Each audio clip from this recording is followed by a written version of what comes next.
Everyone from me, Brent Graham of goodforthegame.co.za. Thursday night, 9 o'clock time for the Handicap Rugby Chat that matters. On tonight's show, we're going to be talking URC Week 4, of course, and then a little bit of discussion at the end of the show. We have chatted about this before, but I want to touch on this with our guest, the Oracle Team News and Betting. I'm going to try to do something which Oracle's wife has been trying for well over 20 years and never succeeded. I want to change his mind about something just a little bit. We'll see if I'm successful, and we will leave that to the end of the show. But let's welcome him back on the show. It's Oraclepedia, the Oracle, whatever you want to call him. Her name is Gavin, of course. Gavin, welcome, mate. Thanks, Brent. Another dismal week with percentage strike rate, but a winning week because the Lions delivered properly this week as they did the week before. Excuse me. I expected a little bit better of Ulster. They were quite poor. In fact, this Edinburgh team surprised me quite a bit. But I also think that it's the 1 o'clock start or 1:45 start. I don't know. Yeah, you didn't come with me to the Currie Cup final 2015. It was held at 1:30 in the afternoon because South Africa was playing New Zealand in the World Cup at 4 o'clock or 5 o'clock that afternoon. I can't remember what it was. Instead of having the game on the Friday night or the Saturday or the Sunday, sorry. But I do understand why URC South Africa is having an afternoon kickoff in Joburg and a day game in Pretoria as well. But the half felt it's an opportunity for South African teams to get a little bit more of an advantage than they would get. But yes, I enjoyed the rugby. I didn't get all of it right. In fact, I got most of it wrong, but I still showed a profit because of my biggest strike on the line. So quite happy with the weekend and learned quite a bit as well watching the other games. Yeah, it was kind of an odd weekend for me. Also one of those weekends where I came out of it on top, but not by much, And it was one of those weekends where I actually called quite a few games quite well, but yet the way I punted, my last-minute decisions didn't go for me. I had, I think, 3 last-minute sort of things go against me as well. I did turn around and I had some good wins, some bad wins, some losses or some break-even games where I really felt I left money on the table, for the bookmakers. But that's how it goes, I guess. Let's welcome the guys in the live chat before we carry on. Just scanning down, we got Seen. He was first in by Blutterskrin, chairman of the Oracle fan club. He's in there as well. Peter Paul, good for the game myself. I was just replied to something there. And Farid is in there. How are you, Farid? WJS, of course, in the UK there. Evening, boys. And Stefan Jabir. Hi there, gents. Guys, great to have you on the show. We're going to be talking URC, as I said, and then at the end we'll get into a few other general betting discussion. I must say we had a good discussion last week, Gavin. Maybe at the end of the show it is nice to talk about a few different topics as well. The Bluetooth getting the first dig. Is the Oracle using a potato for a camera? I've got to say the Oracle's picture quality is looking better than ever. You're looking pretty good there, Gav. Yeah, I used an earbuddy and some of this stuff that you use to clean glasses with. So, yes, it has improved. I'm not I suppose, I've been the worst of all of the cameras on the show over time. So, yeah, it's a vast improvement from what we had before. Excellent, that. Right, chairman of the Oracle fan club, yes, by Brutus Krun. Can charge a subscription to that, I'm sure. Right, Gav, let's get into the action. We got first game. We got one of these big handicaps. It is very close to where I set it in the Good for the Game forum. And in fact, I just want to I'll open that up now. There hasn't been, I don't think, a lot of movement on this one. Glasgow, of course, defending champions, up against Zebre, who 2 weeks ago beat Munster at home, but were quite well beaten by the Stormers last week. What do you think of this one, Gav? I must say, I'm battling a little bit. I mean, for me, Glasgow could comfortably put Zebre away. But 27.5 is quite a bit. And if they're not switched on for the whole 80 minutes, you could see Zebre also beating this cap. What are your views on this one?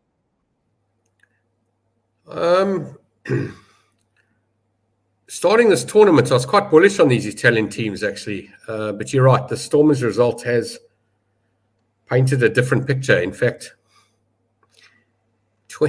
27 is the highest this week. I think it's very close to the highest we've had in the tournament so far. 27. Last week Leinster was 29.5 against. No, I'm just saying it's one of the highest.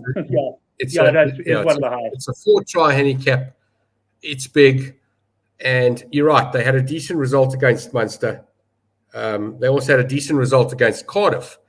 And, excuse me, this Stormers result is took me by surprise. I'm going to suggest a very small play on Zebre here. I've also got to believe that Glasgow, we're talking about teams. I wouldn't expect a full strength Glasgow team here. This is the kind of game that they may want to rotate a few players or try a few different positions. It's the kind of game that could do that, and it is a high enough handicap to suggest a plus. It's also early in the tournament where high handicaps like this don't generally arrive. I'd be worried taking a minus here. It feels too high, and it's also too early to be too high. So this kind of handicap for me should be towards the end of the tournament and not necessarily in the beginning. And yes, they are last year's champions, obviously, but I've not been overly impressed with their results, especially the one where they lost against the team that the Lions smashed. I know, and it was a decent strength side, Ulster. So yeah, I'm a plus punter here, small, not much. Yeah. Right. And Gav, I'm not going to ask you to run through the team sheets for obvious reasons, but and to be honest with you, and we'll talk about this at the end of the show, I'm also not that clued up on a lot of these. I mean, I know the big names, I know some of the guys, but there's also quite a few guys that I don't know. But I look at this Glasgow team, and maybe the guys in the live chat can tell me. To me, it looks as though how strong the team is. Correct. Yeah, it looks to me that one or two could. And bear in mind, these are the only two teams we've got for the weekend because this is just the one game on the Friday night. So to me, they look a little bit offish there, but perhaps the guys in the live chat can let us know there. And I'll just have a quick look at what I handicapped this game. So 24.5 I went. So it's open 25.5. It's moved out to 27.5. So not much in this one for me. I can tell you, and I'll just bring up the weather here quickly. Let me just change the view a little bit so that we are not. Let's see how it goes. We are not 6 degrees is a good day in Glasgow, isn't it? It is, but and I haven't opened I've been. By the way, I'm doing a bit of research on weather sites with a bit of help from Henrik, and I've got some plans for the game on the weather front. So we won't talk about that now. But I'm not going to go into detail here. But it looks like some rain about there. Point sign of 58.5, which gives us, Gav, you like doing the maths. 58.5 like minus 27.5 with 31. 15. So yes, 15.5 on Zebre. Yeah. Right. So I see 15 on Zebre there. Yeah, to me, they've achieved it a couple of times already, except for the Stormers game. So yeah, it is worth a punt. Is it better than the plus 27? I'd like the plus 27 before I go over on Zebre. I was thinking unders in the conditions. Unders potentially on 15.5 was where I was sort of thinking. I mean, Zebre, they didn't score many against the Stormers last week, and that was on. I think that's yeah. I wouldn't read too much into that. I wouldn't read too much into that Stormers game. I wouldn't read too much into it. I think when it's bad conditions, you'd rather go for the plus because it brings both teams in. In fact, I'm going to suggest rainy weather. Well, the teams that are used to rainy conditions, obviously Glasgow would be. The Italians wouldn't be, but still plus 27. It just feels too much. So I'm a small plus punt. I wouldn't take minus. And Fareed is saying that is a full Glasgow team. The only guy, and Fareed, you can probably confirm he's injured. I saw Carl Steyn, for example, was missing. That's what made me think. And I know he didn't play last week either, which makes me think he is injured. But Chris is saying on paper minus all day long. I'm trying to bring up his comment on the on my computer. So I'm on my phone. That's why the sound on that's much better. But my computer is still hanging there. But Chris reckons on paper minus all day. Recall Glasgow not usually hitting high caps even at home though. So yeah, Gav, I think you're going to have your supporters there on the plus. There might be a few guys on the minus. Firstly, I'm going to have a look at conditions closer to the game and probably have a points punt on this. At this stage, leaning potentially Zebre on the unders. And I see Johan is coming in and saying he does like the unders a little bit on this one as well. Just having a look at some of the other comments. Dan saying a Zebra plus there. Right, that's the first game. That's Friday night action for you. Let's move on to the next one, and I'm going to bring it up in a second, but let me just go to the actual bookmaker site for now because my computer is giving me some problems. And it's Benetton, Gavin, minus 2.5 against the Sharks.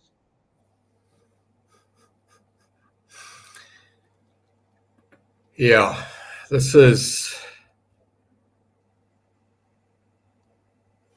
Yeah, no, I'm not. I'm not impressed with this Benetton team, eh?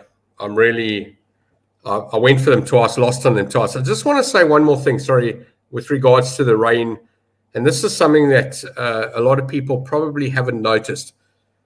Total points moves quite a bit on weather, and I've always said a points bet is 80% weather, 20% referee. I've said that many times. I still believe it, but in a game like that with the 27 and the 58, you'll find that the 58 may drop down to 55, 54, 53, 52. It could have anything from a 2 to a 5 point decrease on bad weather, may even go into the late 40s, but the handicap won't move as fast as the points.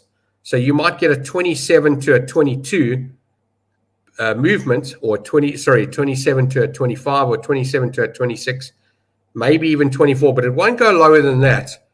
But the points could drop 10 points for a 3-point handicap drop. And I think the value still in bad weather goes to the plus almost every time. In this game, I'm going to tell you, I've got no faith in this Benetton team. But at the same time, I'm going to tell you, I've got no faith in the Sharks team. So this game, I'm going to stay out. I say stay out. I'm going to stay out pre-match.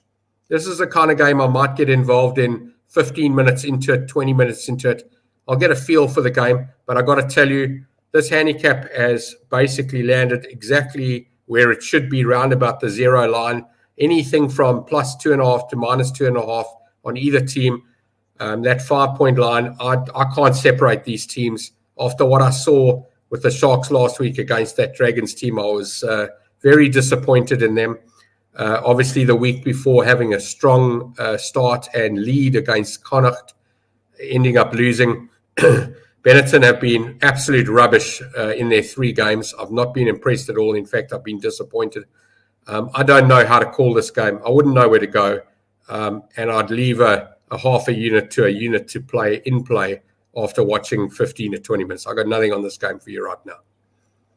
All right, well, let's go. I'm going to give you my opinion on this now, but let me just run through some of the comments here. Benetton due for a performance, and this is the one I enjoyed. Blake saying, wrong favourite, Gavin. And if you have a look at what screen I'm sharing there, that's the Good for Game forum. There's a link to that down below. This is my Sunday handicapping. So I handicapped this game as Benetton plus 3.5. I thought they would be underdogs for this match against Sharks, because like you, Gav, I haven't been impressed with Benetton. Yes, the Sharks, let's face it, they can really blow hot and cold. But I thought the Sharks would be favourites. So I'm saying Sharks on the handicap here, or Sharks on the board for me is where I'm looking. We'll just bring up so Blake's put on here that I've got the wrong favourite. I'm going to suggest this could quite easily get the hashtag for the week of being rubbish versus rubbish. I mean, we called that. I still remember the first game, and I annoyed about 400 people when I said Cheetahs were playing Bulls, and that I think it was 2016 and 2017 Super Rugby game, and they were both rubbish at the time. So yeah, this is probably the worst fixture of the week. Any team can win, and I think it's about watching and getting a feel for the game once it starts. But honestly, I've got nothing for this game. I like the Sharks quite strongly on this one. Johan saying either team by 1 to 7. Farid saying Benetton might build on from that good second half against Leinster. But you know what it is about Leinster when they get those 4 tries, and unfortunately I was on Leinster over the 5.5 tries last week. I think they scored their 4th in the 30th minute or something, and they scored their 5th in the 79th. They're the sort of side that for some reason when they get well clear, they sort of switch off. So I'm not sure what to read into that one either. Blake reckons the body language was quite poor from the Sharks. I don't know. I'm expecting the Sharks to come through on this one. So no real view on points here. Weather does look like being okay. But let's go. Oh, yeah, I'm jumping to the wrong site now. I'm trying to bring up the banner for the next game, and I'm running around on the website. I'll just leave the good for the game up for now. And we got the next game in Cardiff, minus 6.5 against the Scarlets. Now, if I look here, I went 7.5. And there was 10.5 early in the week. So money has come for the Scarlets. I can tell you the guys on the Good for the Game forum, Pablo and the boys, were on the Scarlets from the start. So there has been quite a lot of money. Gav, I'll quickly tell you the weather on this one as well. As a matter of interest, Cardiff, the weather on Saturday looks pretty decent. It's cool, but it certainly doesn't look too bad. We got very little chance of precipitation and fairly light wind. So conditions good for the teams. -6.5 Cardiff and a points line of 49.5. This is the repeat of the game that played. This is the opposite. They played each other 2 weeks ago. I'll look it up now, actually, because I've got this. Yeah, and this is the one where I said the teams are too close, take the plus, and they ended up Cardiff with the plus team, and they ended up winning. I'm going to tell you to back Cardiff minus here. It's come down enough to be reasonable, and the Scarlets team has not impressed me. In fact, their best result was drawing with Benetton.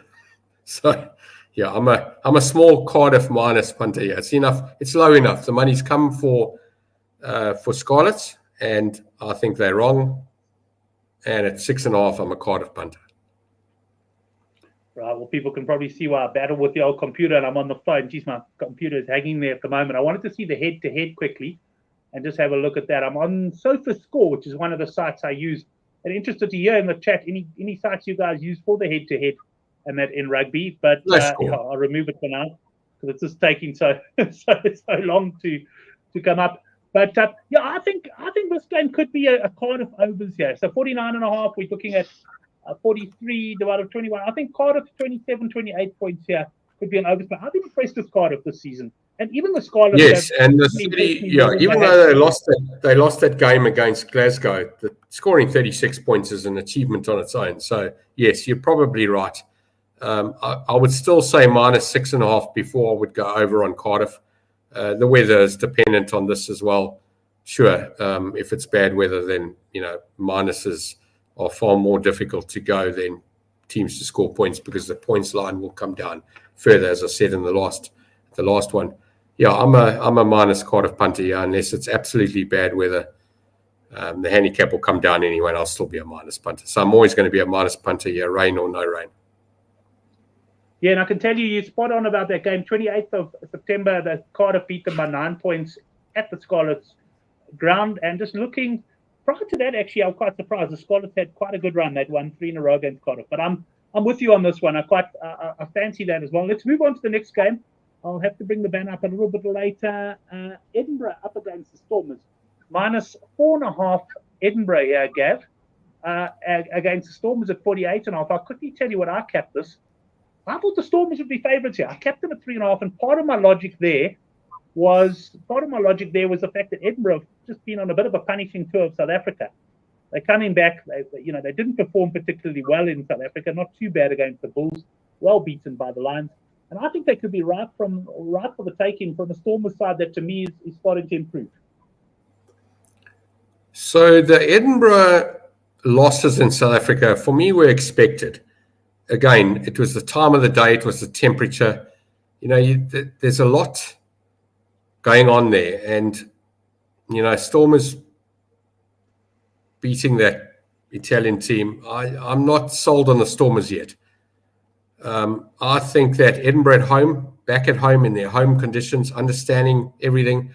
And, there's a lot of them that tell you that, we spoke about this before URC started or even before Pro 16, before Cheetahs and the Kings went over there. We thought that these guys would fly 10 hours overnight, sleep on the plane, but that's not what they're doing. They're flying to Dubai and Qatar, and they're doing all of these 18-hour flights. They're not doing anything much.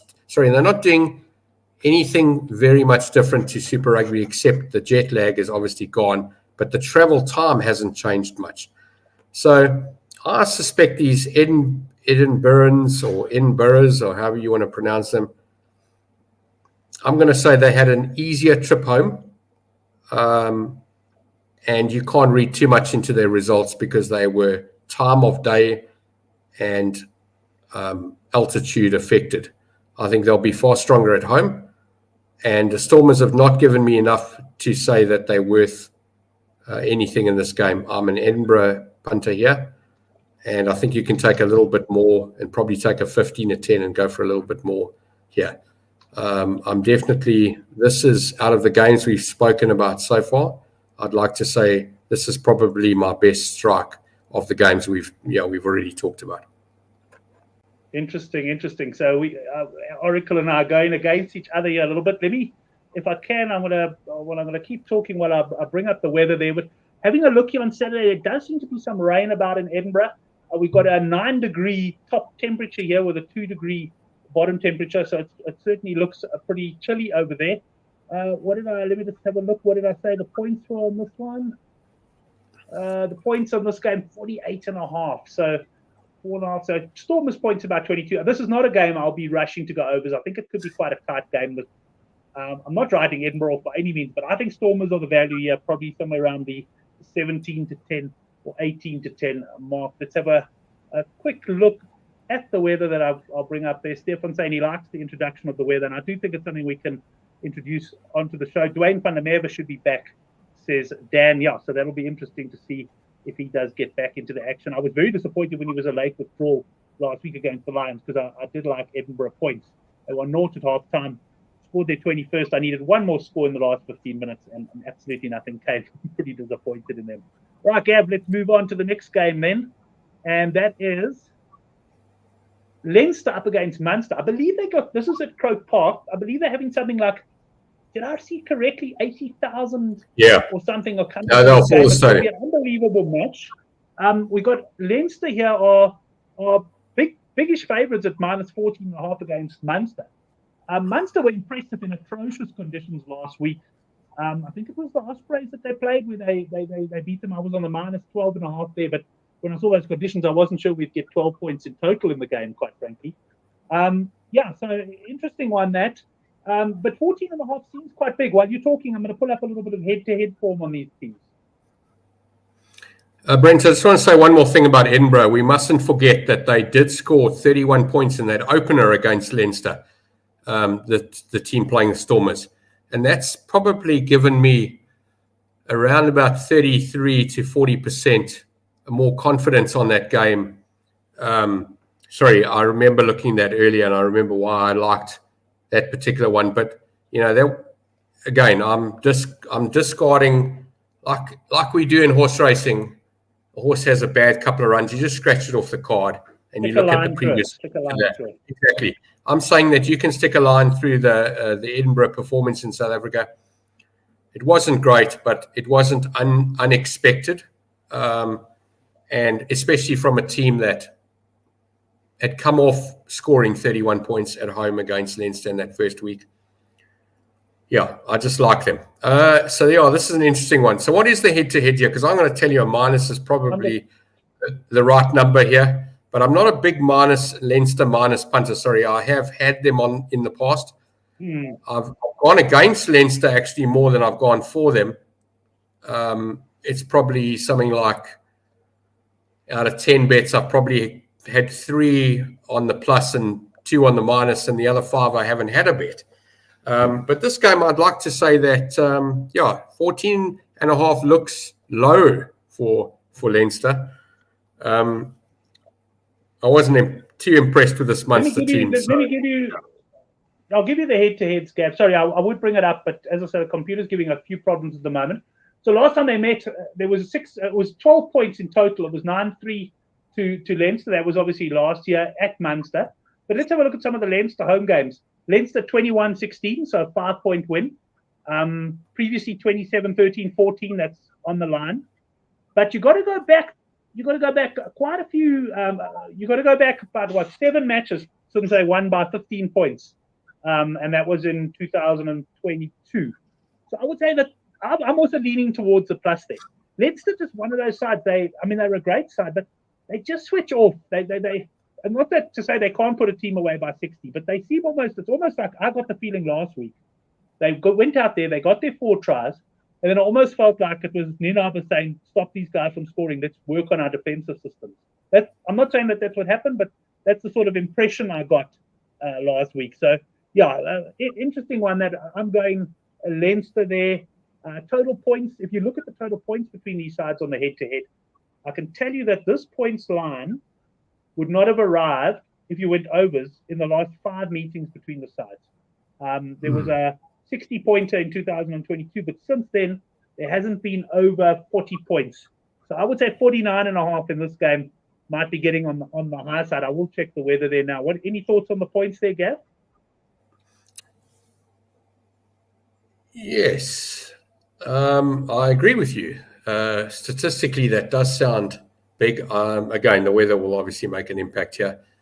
But Munster have outscored, if you take the 14 off, so that takes you to 35-17. Munster have scored more than 17. In fact, they've scored more than 20 on all of their games so far this year. Just not that impressed, though. I don't know. I know that it hasn't arrived in a while, but I just feel that minus Leinster is the right way to go here. And it will be small. It's a small punt, this. Just feels right. Well, I haven't brought the weather up, but I've got it in front of me here. It does certainly look as though there's going to be some rain about on Saturday there in Leinster. So, yeah. I think it rains every day in Ireland. I saw a stat once where it was like 130 days in a row it had rained or something. I think it rains every day. That is unbelievable. Yeah. I'll tell you the percentage in a sec. But yeah, so that looks like there could be some rain about. Guys, apologies. I haven't been bringing the live chat comments up for the time being because, geez, yeah, just battling a little bit. Because you need a producer. No, it's actually not a producer. I need a new computer. I've said it for a long time. Producing it's actually not a problem, but my computer's hanging so badly. So by the time I bring it up, we're already talking about the next game. And I've been kicked out of the studio a few times already. But it's just, I'm going to stop the sharing and just run through some of the comments here.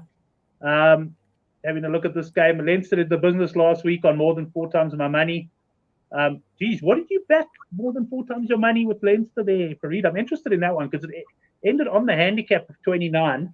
Some plus backers would actually have collected. So I'm assuming you had some other bet there last week. Munster plus, these tend to be tight games. I agree with Johan on that one. He can't with Leinster 2 weeks in a row on Leinster minus. Learned my lesson. Defence looks good though. Under Munster points. Having a look here. Leinster first team ran out of steam due to too much resting. Yeah, quite possibly there for Reed. Anyway, that's the Leinster game. We're going to go into the next match now, and it is. And I've now had to come back into the studio, so I'll find my way back there. It's Ospreys against the Bulls, and quickly have a look at my caps on this one. I said Ospreys plus 5.5, so it's pretty close. It opened plus 8.5, so there has been money for the home team here, Gav. Bulls have named a very strong touring squad, and we got a points line of 49.5. I've got to go Bulls minus here. This Dragons beat this team. Got to go Bulls minus here. Not a big bet, small bet, and I'll increase it in play. Excuse me, but this is screaming Bulls minus. I would have expected this to be a double-digit number, so I'm quite surprised that it's only 6. Yeah, interesting. What Steve Reed has come on, old cat smug. What's the Oracle waffling on about? Just back the Lions and take the cash. Yes, Steve, I think that'll be my biggest bet, Steve, but we just haven't got there yet. But yeah, on this game, I've got to say that Ospreys have actually impressed me a bit this season. They haven't been too bad, but I'm with the Dragons beat them, Brent. Yeah, but the Dragons have also quite impressed me. The Dragons beat them. No, I can't buy. I'm not buying what you're selling. On the up, man. Back them to win the flipping Grand Slam next year. Now, I'm not going that far, but I do think Welsh rugby's on the up. I quite like what I see from some of the teams, but I'm leaning Bulls here. I agree with you. I think the Bulls can win this quite comfortably. Seems in agreement with us there as well. So we on the Bulls here. Gav, you and I united on that one. Let's move on to the next game then. It's Ulster up against. And Ulster up against Connacht. Yeah, all right. So this game, sorry, Brent. What you need to look here is head to head is very important here. When the derbies come in, especially this, I'm really interested. I haven't looked at the head to head yet. Connacht haven't come to South Africa yet. Ulster have obviously come back from South Africa. This is a tough one. Head to heads will give us a lot more information, and obviously strength of the team, if anyone knows. Well, let me look at the head-to-head for you, and I'll also pick up the weather on that. As I say, just unfortunately takes a bit of time to load. I'm going to say my views on this one, to go back to what I handicapped this game. I actually kept this Ulster slight favourites at 1.5. Connacht have impressed me in patches. Ulster, of course, like Edinburgh, coming back from a an overseas trip where, I thought they were pretty disappointing overall as well in South Africa. But like you said, Gav, I mean, maybe don't expect too much there, frankly. So yeah, I thought this game would start closer to choice. I found myself leaning towards Connacht in that sense. Let's have a look if I can pick up the head-to-head. Yeah, I've got some slow stuff here. We'll have to chat about that later. I am battling with I used to think it was my internet, but I've subsequently found out it's my computer. I need to win a few bucks this weekend and get the new laptop. Points there, 49.5. I'll look at the weather now as well. I do have it opening now. We'll be able to give you some head-to-head. Hey, patience of the saint here. Unbelievably slow. I'll give that a miss. We'll come back to that. Gav, just remind me to come back to that head-to-head. I've got it open. The next game we've got is the Dragons. I'm just going to say, without looking at the head-to-head, I'm going to tell you I'm happy with Ulster here. Connacht having a couple of close finishes. One of them being against Munster. At 3.5, it does feel a little bit too low. Obviously, this is the other Irish derby, being two of them for the weekend. I'm an Ulster punter. I was impressed with them in that first game, beating the champions. Yeah. Okay, I'll give you the head-to-heads. I'm not going to try to bring it up. Sorry, guys, my connection's too slow. But let me give you the head-to-heads. First of all, Ulster did win the last match that they played. They played last year at Ulster by 1 point, suggesting, it could be quite a close. But if I look at the points difference between these sides, first of all, Connacht have won 2 of the last 3, including beating Ulster 15-10 at Ulster 3 starts back. But Gab, so first of all, I want to look at the points difference. The last 4 games between the sides have all been decided by 5 points or less. So not usually a lot between these sides. But I also just want to look at total points, 39, and I'm working in reverse order, so starting from last year's games. 39, 42, 35, 42, 46, 44, 47. And we've got a total points line here, 49.5. Screaming. Yeah, it seems obvious. Absolutely. Hey, it's screaming unders there. I'll have a quick squiz at the weather now as well. Let's go and see what the guys in the live chat have to say about this one. And I'm just going to bring up the Ulster weather here on my computer, and I'll say what you could do here in close games, as you said, Brent. A lot of these games will be decided by under 5 points.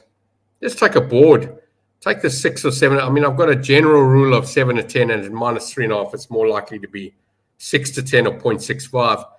But in a game like this, I wouldn't mind taking that and maybe chucking it into your best bet of the weekend and increasing a double. But I do think Ulster get up here.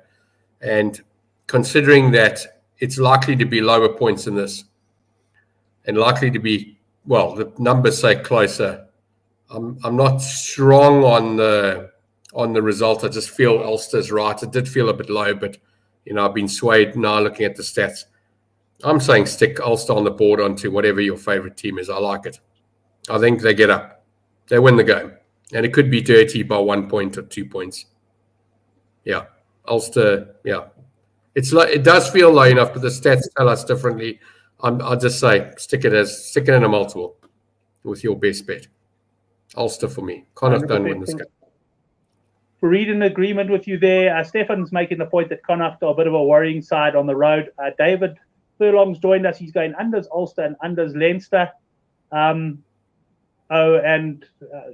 Faridas is giving me some background there on his Leinster bet on the spread, not the cap there. Okay, right. Let's have a look. The weather doesn't look too bad. Oh no, there is some rain about for this match potentially. As told you, it rains every day in Ireland.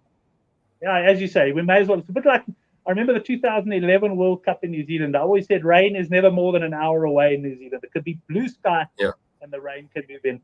Let's get into the last game, Gav. We've got the Dragons plus 8.5 against the Lions. Points line here of 54.5. Dragons have been reasonable this season compared to past seasons, if I must be honest. But surely the Lions can put them away.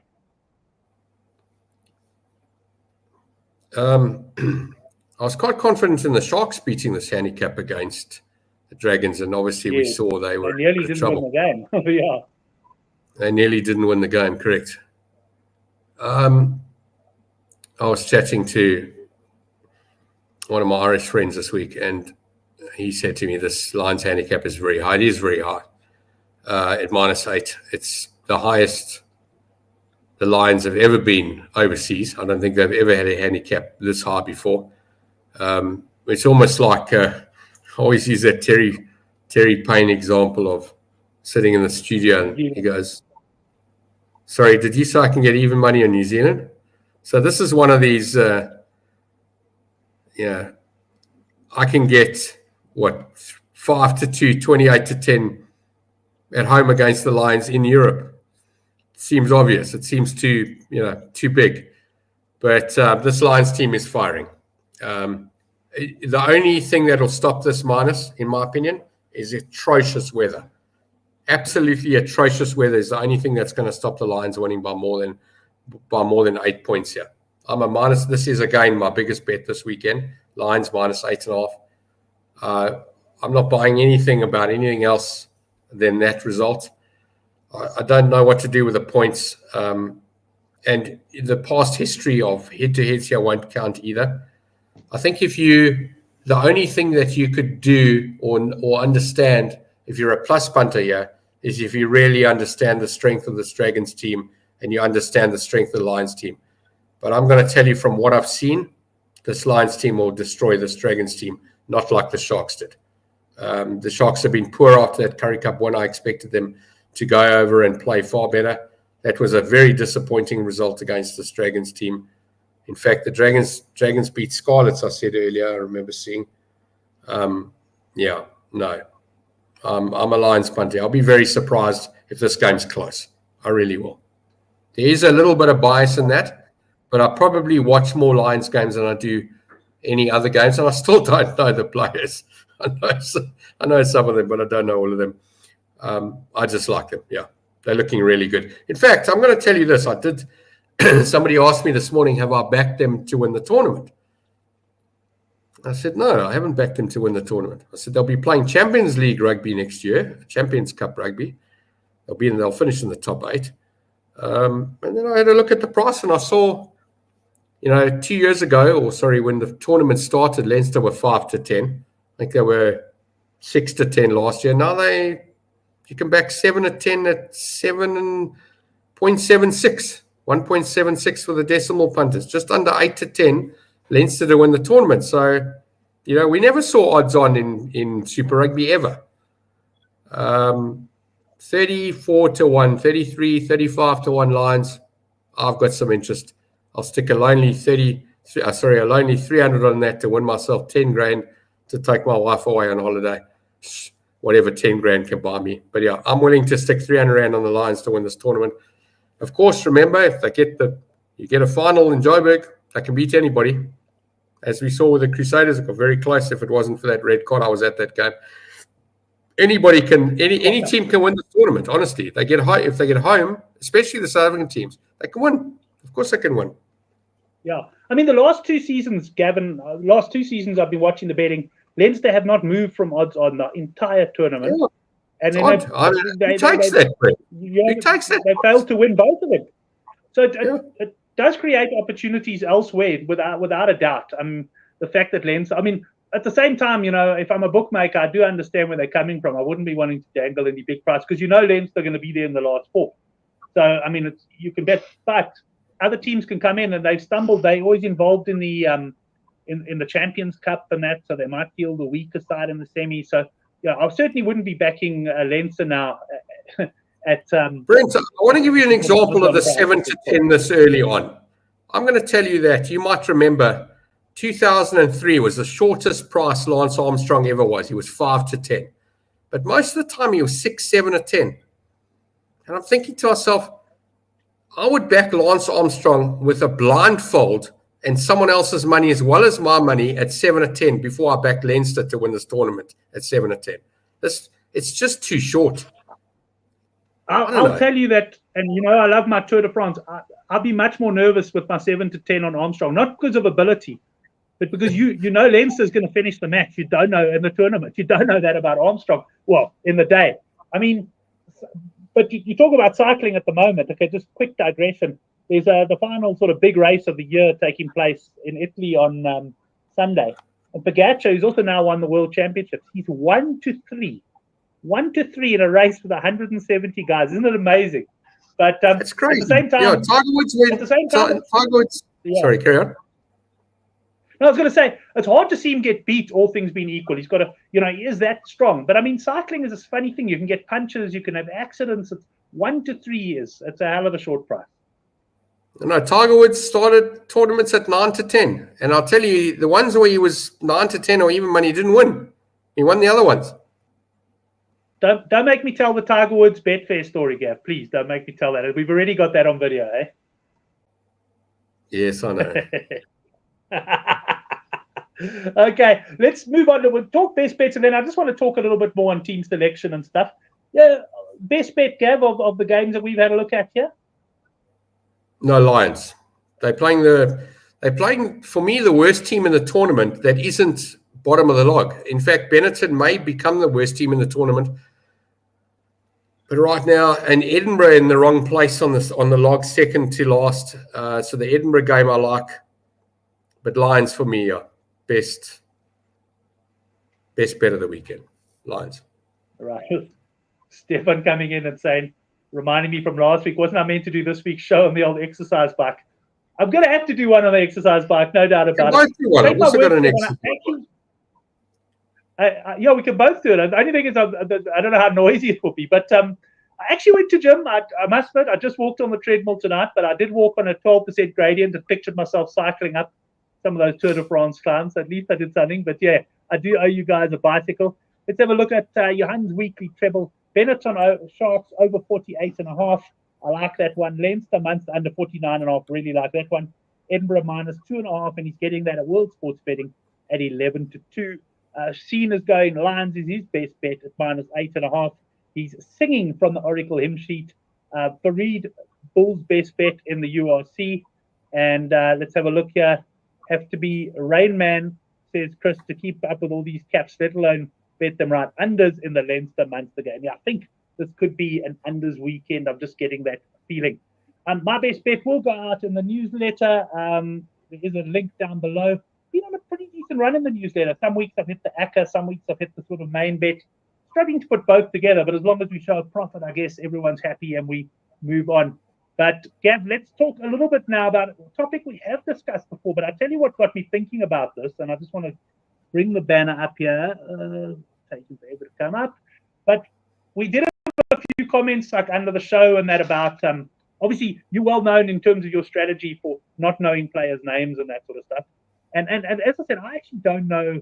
I know the key players, if I can put it that way. But I honestly, you show me, like I said, you show me that Glasgow side. I probably know 7, 8 of the guys. There's a few, So, but where I wanted to come in with this was, I think team, and I'm interested in your views on this. I think it's one thing not to know the players.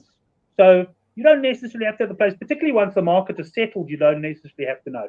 But I think team selection is so important these days because, if in the old days when you and I started betting, they really teams didn't have 2 entire squads to choose from. You could pretty much bank most weeks that you'd get somewhere close to a full strength side. There might be a key player, for argument's sake, Flower for one of the teams or something. He might be out. That might make a difference. But I don't think you have to worry about it that much. These days you get a lot more volatility in terms of team selections. And the game that sort of brought it home to me last week was Ulster against the Bulls. When we did the show, the handicap was 13.5. And I also didn't think of the box coming back. And we were talking on that cap there. And then what happened was there was a guy actually did make a comment on Twitter. He actually, for whatever reason, he deleted his comment. Well, I couldn't find it afterwards because I wanted to go back to him and say, you were spot on. And he said, the Bulls are going to name their box and this handicap's going to go ballooning out. And it is what happened. So I wanted to say to you that I hear you on the players, and I'm not where you are on the players, but I agree with you. But I think we have to pay attention to team selection, because let's just say you didn't know any players' names, and you knew that the Bulls were potentially bringing back 5 boxes. That's obviously going to have a bearing. You know what I mean? If you know that, then you must rather hold back and wait for team news. What are your thoughts on that? Because in the old days, in our day, I'd say the old days, in our young punting days, we didn't have all of that stuff to worry about. But I think it is a fact. I think you've got to be, at the very least, aware of it, that you go, okay, I'm not taking Ulster now because if the Bulls name a strong side, I can get plus 19.5 Ulster instead of plus 13.5. What are your thoughts? Well, the first thing I was going to say is that's not common for us as South Africans and Super Rugby for that matter. We never had, we knew a dead rubber. Everybody knew a dead rubber, and those were the games where they could blood a few new players, or somebody coming back from injury would get a bit of a half a run or whatever it is. But so just this read that was comment. Steve reckons if we do exercise bikes, it'll sound like a porn show with all the heavy breathing. Yeah. Okay, sorry, Gav, I had to interrupt you for that one. No, Steve's probably right. In fact, I'd like to say he is right. It would sound like that. So I think that this behavior of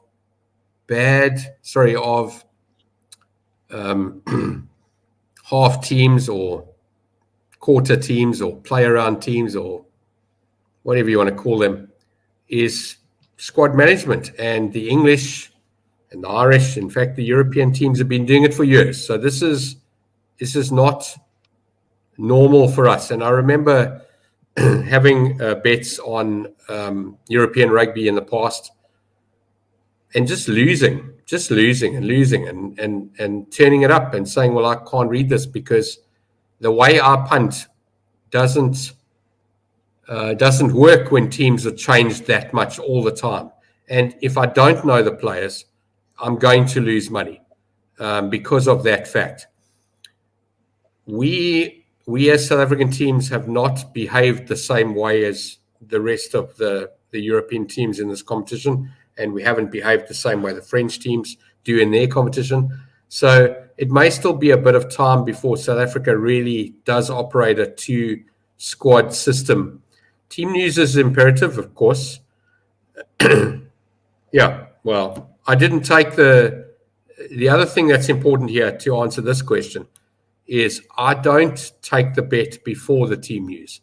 So yes, I did lose on the Ulster bet, even on my after the team news punt, because you've always said you're not a Monday or you're not an early week punter. No, that's fair enough. I think you've always said so. It doesn't affect me as much as it affects other punters.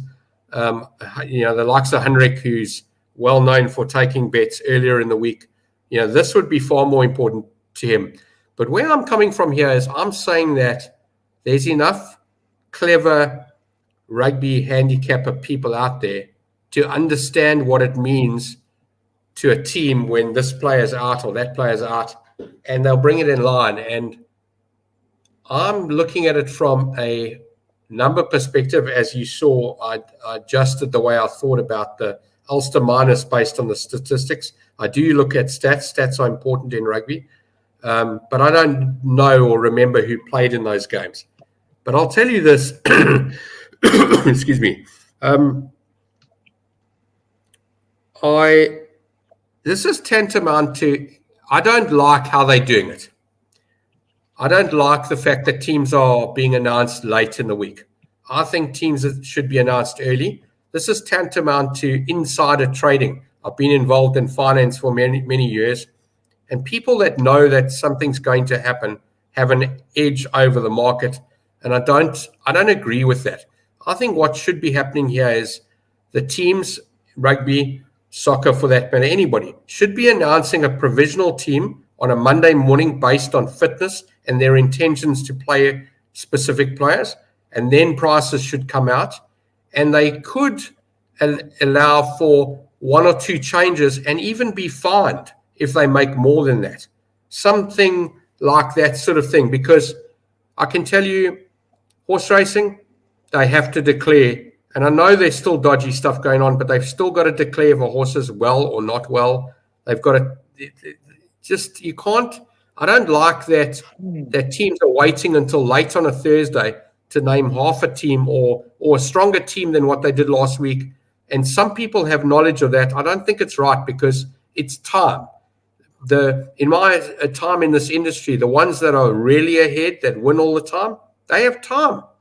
I'm telling you now, I'm warning the bookmakers out there that when Gavin Cohen, Oracle, becomes retired, you better watch out because I'm going to have time. I don't have time at the moment. I don't have time to look at weathers and do team sheets. But what was that guy's name? Stein, the one with the helmet.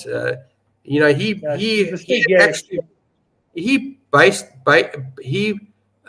rated the players in their performance, which gave him a team score of which team was named. So he could say, like, he didn't do it himself.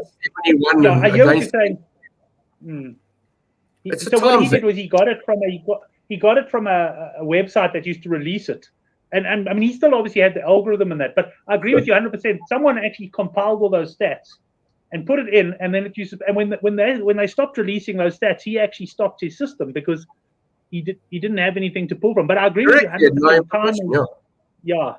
The betting stig. I mean, he was I don't know what he's doing now. I must actually give him. I've got his contact details. I must actually see how's it going.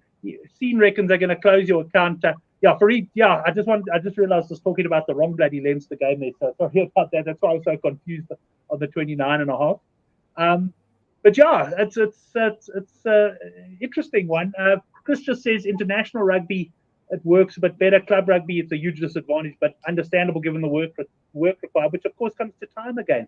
So I think you're spot on. I think time is so important, Gav. Huge. I mean, I remember Owen at Hollywood calling me and saying, "This like beating us. What's he doing?"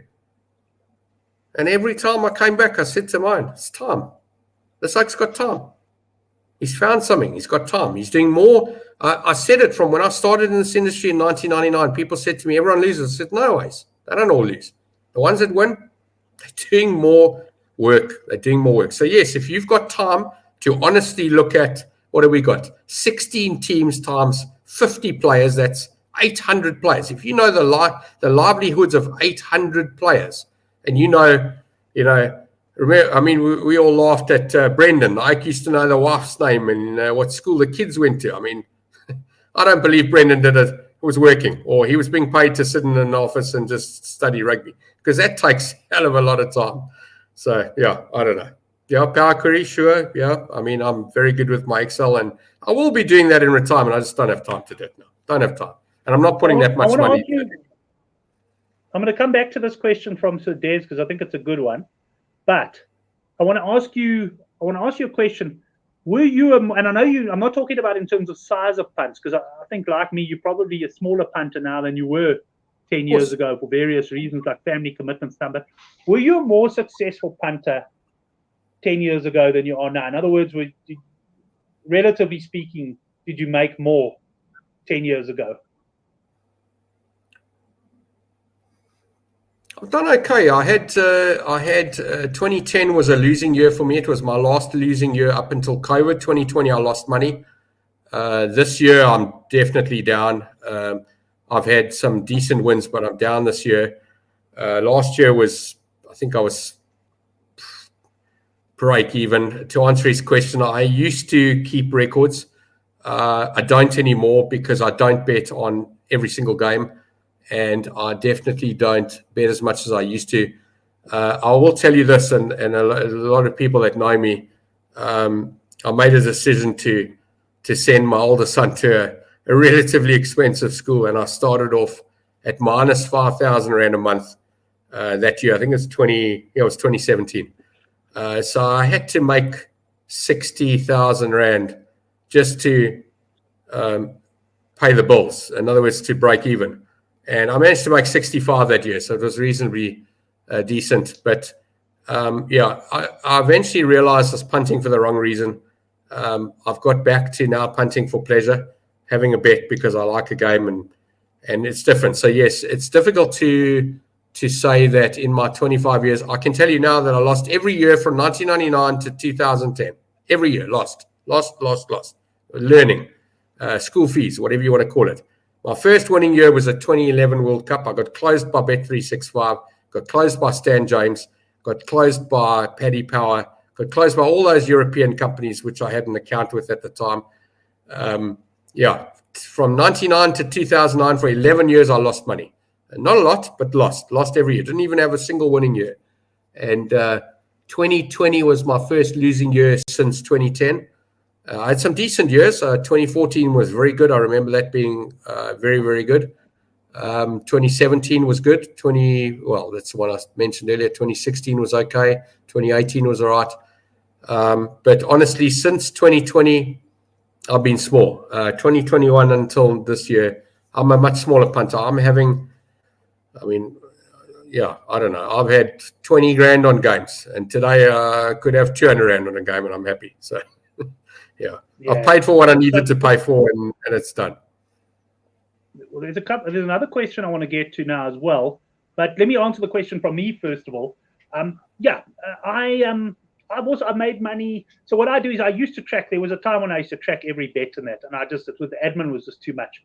What I do is, and I would like to say I do it every month, but I don't even do that. But I've got a WhatsApp with myself. Every time I make a deposit, I note the deposit. Every time I make a withdrawal, I note the deposit. I've got what's called the deposit factor. I recon every 2 or 3 months, so I can see my overall position. Last year, I've gone probably now 14 out of 15 years showing a profit, and by no means sometimes it's a minute profit that I've shown. I did have one bad year. It was around about, I can't remember the year, 2011, 12, somewhere around there. I had a good year last year. This year, I was on course for a shocker of a year. The first 6 months, it's funny how betting goes when you're under pressure in other parts of your life. Like, let's just say you're under a bit of financial pressure. I hear what you're saying on that 5,000. I've kind of had that situation as well, where you almost have to win.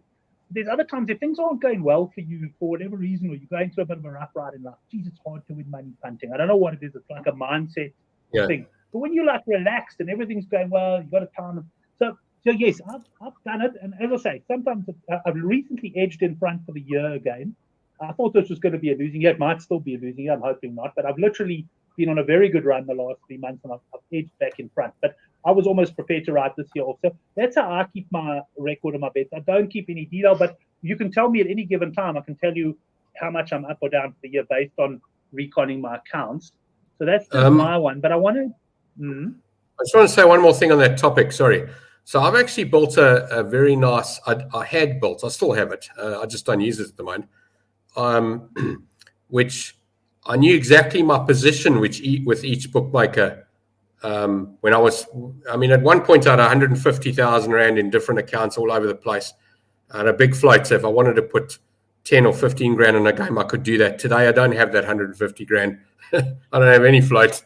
It's whatever's in my bank account at that moment. But I did have a proper thing, and what I would do actually is when I was up nicely with 1 or 2 bookmakers, I actually left them alone. So this document actually helped me to spread my money around and not get into too much trouble and get limited. Although I was limited with most places, I always stand by what I said before, is if you do want to get 10 grand on a game, you can honestly take 2,500 rand bets and take 10 1,000 rand bets. You don't have to have 10 grand on it at one time. Or you can get into a car and drive around and take, a whole lot of cash bets at different shops. If you really want to get, you want to get 500,000 rand on a game in South Africa, you can absolutely do that by driving around and taking your bets. It's not, it's difficult, but it's achievable. Let's put it that way. It's how much you want to get on. But yeah, I'm a much smaller punter today, and I must be honest, going into putting a lot more money into investments at the moment, planning for retirement, as we've discussed before on this show. I'm hoping to get done by, between 2.5 and 3 years from now. And I'll probably, as much as I'm telling bookmakers to be scared, it's because they just won't beat me. I won't be taking big bets again. I'm done with big bets. I would rather find the bet of the week. Often I've said, if you're going to have one bet this week, take this. And I have followed my own advice and found that I've done better. Is rugby profitable sport in the long run? Of course it is. You don't have to get 6 out of 10. No, you're looking at out of 10. You need to look at out of 100. You need to have 53 or more. I think it's 52.5. But, the difference between getting 54 out of 100 right compared to 53 is actually quite big. And 55 versus 54 is also big. It's only one number, but it's actually 2.3%, and it goes up as well. So, yes, absolutely. When I was really recording it and picking my games, I was sitting in the high 50s, and I've always said if you can get between 56 and 60%, you're making money. There's no doubt you're making money. It doesn't matter what your stake is, you're making money. And if you get over 60%, I had a couple of years over 60%, but generally between 55 and 58 was normal for me. So that's getting 55 right and 45 wrong. And that's selecting games. That's not backing every single game. If you back every single game, like now we're talking about 8 games, more than likely I'll probably have 3 bets. And when looking at them, it'll be the Lions and Edinburgh and the Bulls. Those are the 3 teams I've targeted here. I may have some other ones, but if you're a 100 Rand punter and you have 10 Rand on another game, it's not really a bet, so you can't really count it. But you count your 100 Rand bets, or you count your 500 Rand bets, or you count your 5,000 Rand bets, depending on how big you are.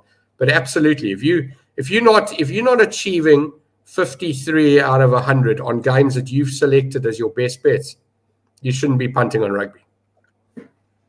Okay, I'm pleased you said the best bets part there, because I agree. So rugby for me, so I'll tell you what happened to me, so Des, I used to bet on anything that moved. I was a soccer punter, I was a golf punter and everything. I used to go to the casinos. I gave up casinos because when I say I never won, sometimes you'd win, but I knew that overall I was losing on casinos. I never cracked a record, but it wasn't hard to tell. I would be sometimes pretty depressed waking up. So I gave up casinos.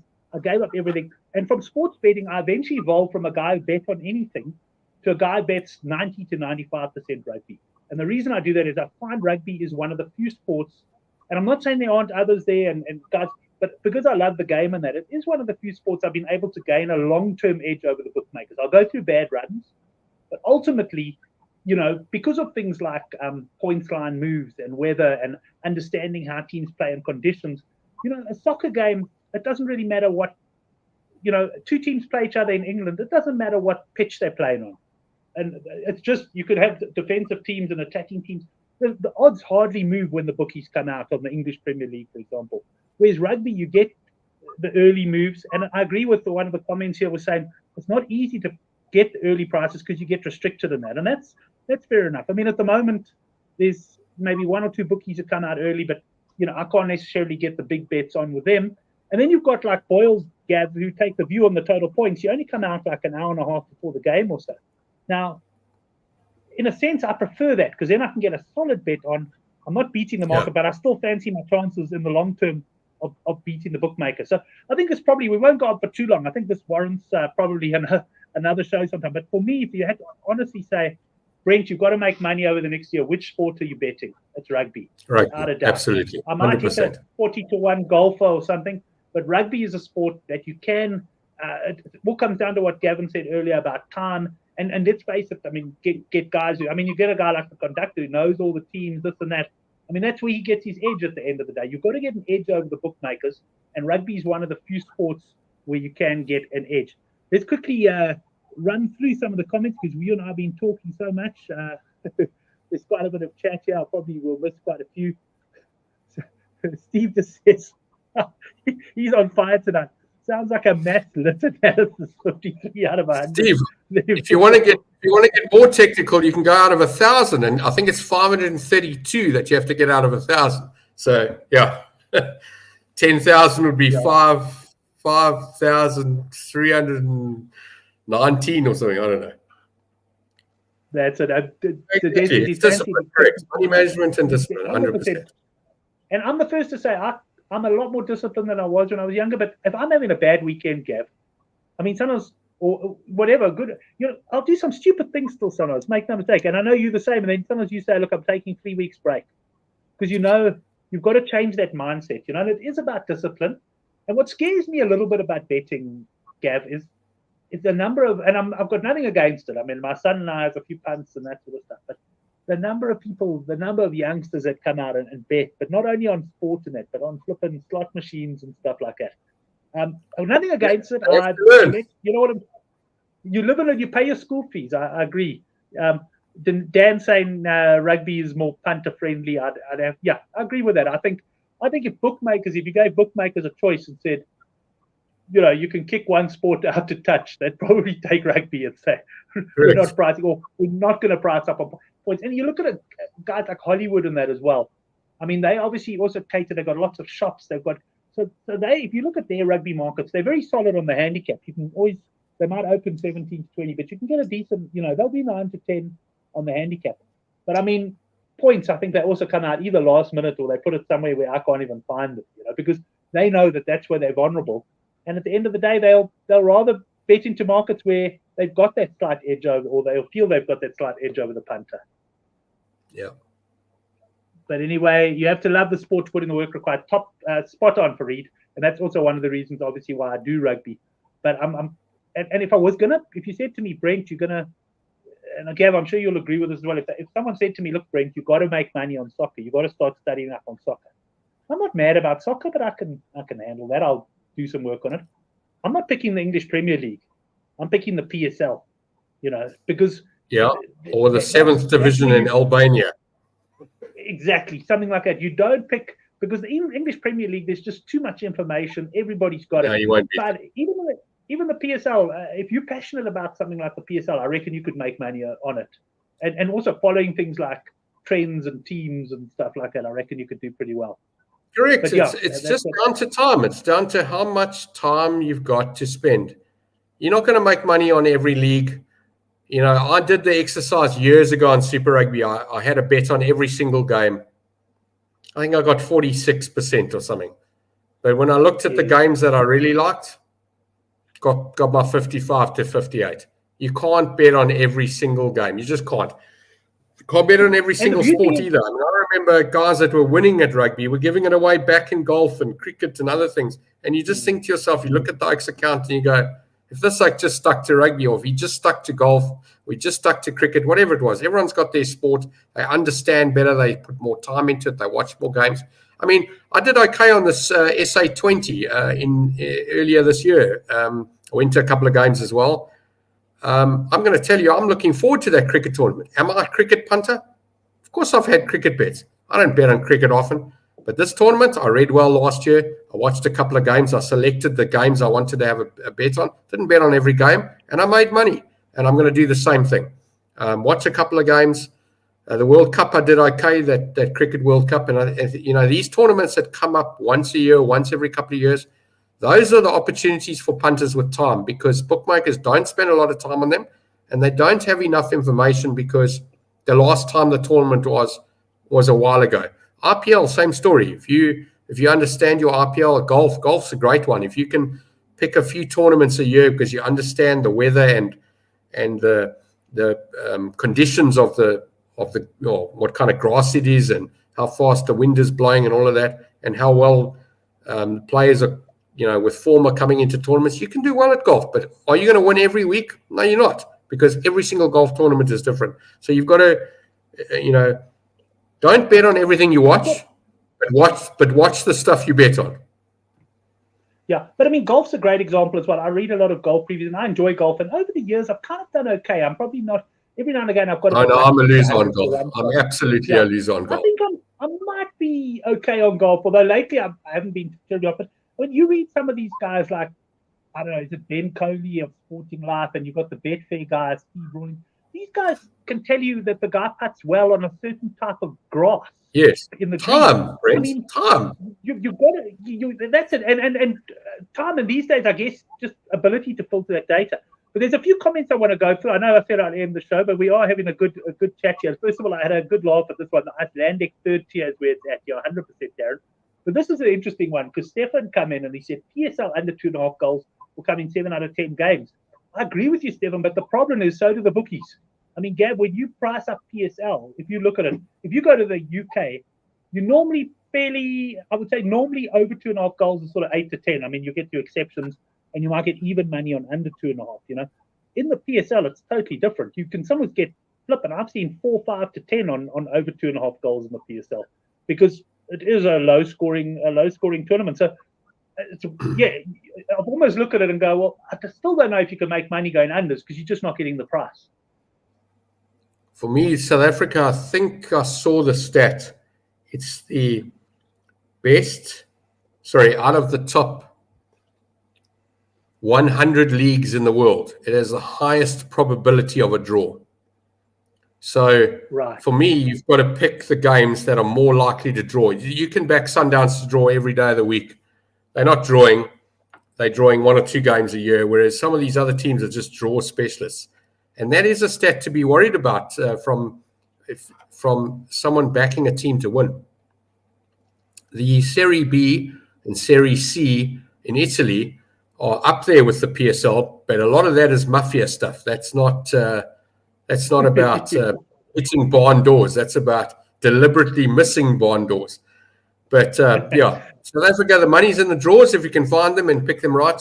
I did a bit of homework on that for a while. In fact, I invested with a mate of mine, and we actually backed every draw. We came out on top. We actually made a decent profit we did the 22-23 year. But it was quite a lot of work, and we didn't make massive amount of money for the time that we spent. But if we'd stuck to specific teams, we would have done a lot better. So yeah, you've just got to find your angle. Every single game, every single sport, I'm always going to look at something to find a way of making money from it. But honestly, that's for retirement at the moment. I just enjoy my rugby, cricket when it's on, and yeah, just had the odd golf bet, but I expect to lose in golf. But I'm also backing big price players. So one day when I get 100-1 shot on 81, it would be nice to win. But I've actually got a mate that loves his golf, and he bets with me, and I just lay him bets because I know how hard it is to win at golf. So I'm actually making money on golf, laying bets to mates rather than punting golf. Yeah, and Steve, for example, and Steve mentions heads up. So in other words, you've got two players up against each other. That's almost like a rugby handicap bet. Absolutely. And I agree, Steve. Yeah. If you know your golf there, that's the type of thing that you can focus on. But let's call it quits there. I remember Steve telling me, I haven't spoken to Steve recently, but I remember him telling me a story last year, I think. He had found 7 golfers to win in a 3-ball. So he'd picked a 7-leg multiple and won quite a lot of money for very little money. So yeah, no, Steve, if he can pull those off every now and then he's very good at his golf. I remember looking at that bet. I think you showed it to me, Steve. I was very impressed. So yeah, he's right. If you can find those golfers in multiples. Yeah, and Steve will know from the horse racing, another punter, Mark Borragero. You'll know him as well. I think he was on your racing group. Now he used to go on I think it was Sporting Bet. Well, they've all got it, but he used to do it on Sporting Bet. He used to they used to have groups of 5 for the tournament, like these 5, and then betting. So he'd have 5 favorites together, 5, and he would pick like 5 or 6 and put them together. And he won. I can't remember, but he won big ones on a multiple there. And so plenty of ways to skin a cat, and lots of sports to bet on. For golf, I used to bet on golf a lot. Nowadays, I'm really just a majors player, and we'll let Farid have the final word. He knows his rugby, but learns the spread betting game. Yeah, spread betting, Gav. I mean, I've got money. I've still got money offshore that I use to fund a spread betting account. I actually opened a bank account in the Isle of Man to fund a spread betting account. It was lovely. I've made money over spreads over the years, but I can tell you the stress of spread betting. Fixed odds has got nothing on it, especially when you're playing in pounds and earning in rands. Let me tell you, it was pretty stressful. But guys, let's call it quits. It's been a great show. Lovely having this chat at the end as well. I think what I'll probably do is I'll get my daughter to do it because I've got no half to have. But actually carve out the end of the show. We'll have a standalone show on this that people, that can stay, because the rest of my show, of course, on the rugby betting is only valid for 2 days. But this conversation, we'll put it up on the website because it could be something guys might enjoy watching over a period of time. Thanks, everyone, in the live show. So, Des, I'm actually going to give you the final word on the. Oh, sorry, I've clicked it. There was another comment coming through. Spread betting is a dangerous game. You can a roller coaster of hell. You could say that. Tennis match is worse. Yeah, yes. Stefan saying Egyptian underwater belly dancing last month. Yeah, you can get a price on that. And of course, find the razor quickly, Gav. Guys, thanks very much. It's been a long one. My wife thankfully bought me a cup of tea while we were talking. But we'll see you next week for the Handicap Rugby Chat that